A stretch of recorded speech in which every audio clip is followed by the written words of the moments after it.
Am I the villain for cutting ties with my wife's daughter after she backed her mom's affair partner over me? Hey Reddit, I'm posting here with a heavy heart. Call me Plus. I met Linda when I was 23, just starting university.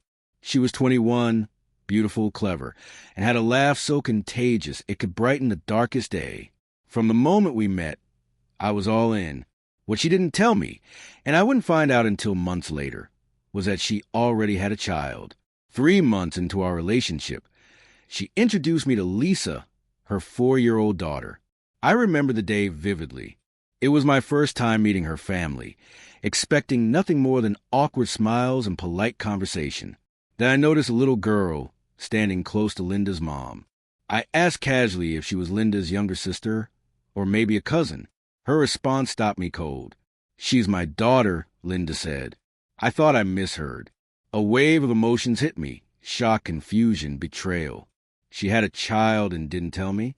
My instinct was to walk away.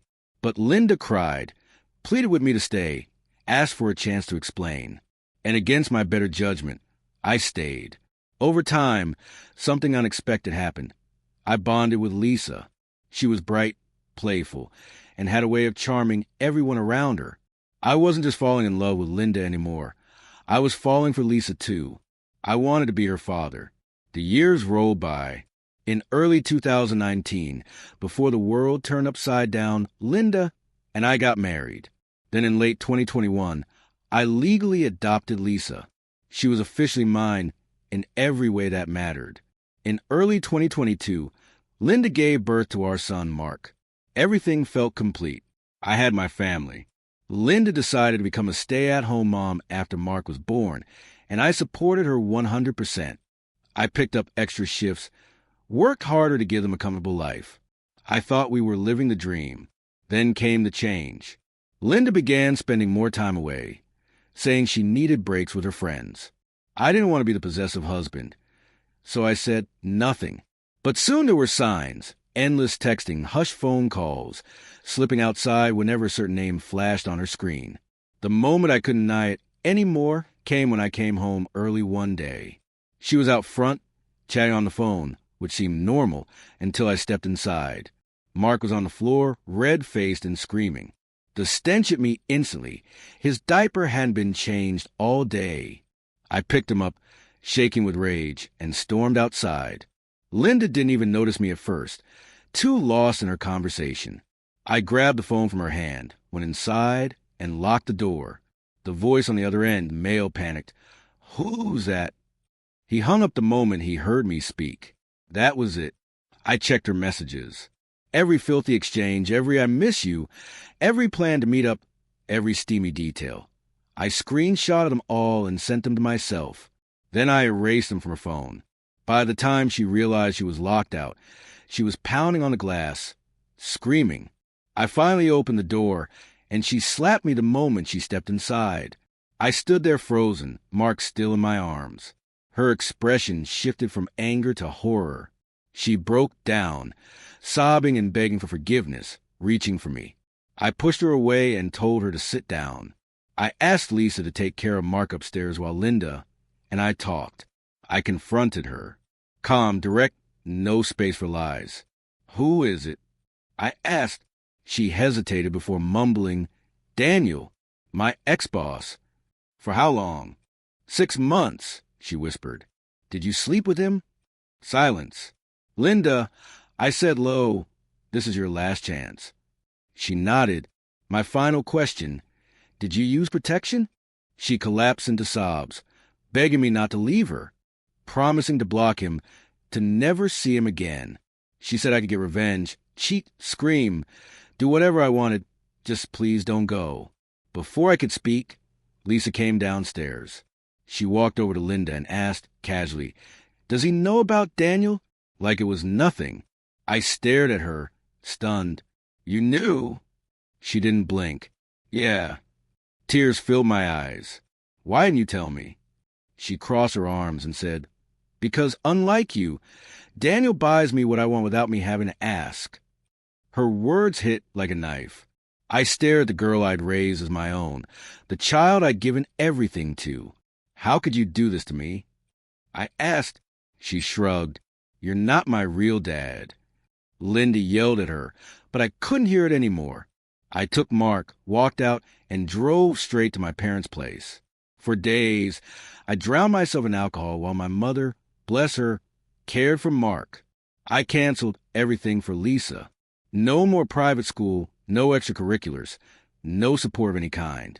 And I called a divorce lawyer. Linda will be served this Friday. After everything, I sent her one final message. Find a lawyer, and tell your daughter she can start calling Daniel Dad. From now on, I'm finished. Then I blocked her. As for Lisa, I didn't say a word. I couldn't. Now my phone hasn't stopped going off. Messages from Linda, from Lisa, even from mutual friends. They're all saying I've gone too far. That Lisa's just a kid. That she didn't fully grasp what she was doing. But she's 13. Old enough to know right from wrong.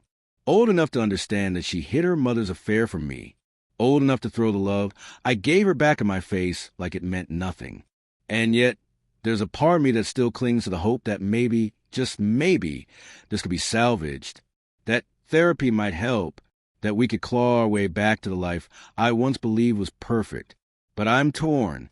One side of me wants to watch everything burn for what they did to me. The other side, the broken, fragile part, still dreams of healing. Am I being unreasonable? Is there even a chance left? To everyone who reached out privately, thank you.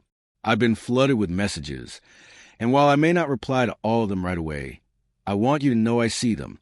I appreciate every single one. The first thing I did was quit drinking. It wasn't easy. The first few days were pure hell. But I knew I couldn't keep drowning in booze while everything around me collapsed. Someone suggested I ask my mom to get rid of all the alcohol in the house. I did. Withdrawal hit me hard. The depression was heavier than ever. But slowly, I've begun to feel like a person again. I spoke to Linda, briefly. For now, I've paused the divorce process. That doesn't mean I'm forgiving her. It just means I need time. Time to think, without rage clouding every thought. What she did devastated me. And if there's even a sliver of a chance left, she'd have to move mountains to earn it. Meanwhile, I've started taking steps to protect myself. I moved half the money out of our joint account and stopped paying for her car. During our talk, I asked some hard questions. Had she spoken to Daniel since the fallout? She swore she hadn't. Claimed she'd cut him off completely. Said she'd do anything to repair what's left of our marriage. I asked her what made her turn to him in the first place. She said she didn't really know. They reconnected at a work event. Started talking again. Things felt easy and evolved from there. Apparently, at some point, she even brought him into our home while I was at work. I asked if she'd been attracted to him back when they used to work together. She admitted she thought he was cute, but insisted it had never gone anywhere until recently. Then came the part that truly broke me. Many of you pointed out something I hadn't considered. Maybe Linda had poisoned Lisa's perception of me. So I asked, why had she brought Daniel around Lisa? Her response crushed me. Lisa had walked in on them kissing on our couch. She'd threatened to tell me. So they shut her up with bribes, a new phone, other gifts. Over time, Lisa got used to having him around. She liked the constant rewards. Did Linda ever speak badly about me to Lisa? At first, she just sat there crying. When I pushed, she finally admitted the truth. She had told Lisa that Daniel was her biological father. I fell apart. I'd noticed a change in Lisa's behavior, but chalked it up to teenage moodiness. To learn the truth, I can't even explain the hurt. I also want to say something else. I was wrong to take out so much of my anger on Lisa. At the time, I wasn't thinking clearly. Now that I've had time to process, I see it differently. She wasn't trying to hurt me. She was manipulated. I've unblocked her. We've been texting. She apologized. And, maybe out of guilt or desperation, Linda finally told her the truth. Lisa hasn't spoken to her since. Tomorrow, Lisa and I are meeting at the park. I don't know what will come of it, but I hope we can start to mend what's been broken. I can't thank you all enough for your support and guidance. If I'd stayed lost in alcohol, I don't even want to imagine where I'd be right now. Also, about the comment section, I owe you an apology. Some of the things I wrote, while drunk, were beyond embarrassing. I own that. And finally, one last thing. Many of you suggested I get a DNA test for my son. I know, you're right. But right now, I'm barely holding on. I'm not strong enough to open that door. Not yet. One day I'll face it. Just not today. Thank you again. Wishing every one of you a peaceful weekend. With love,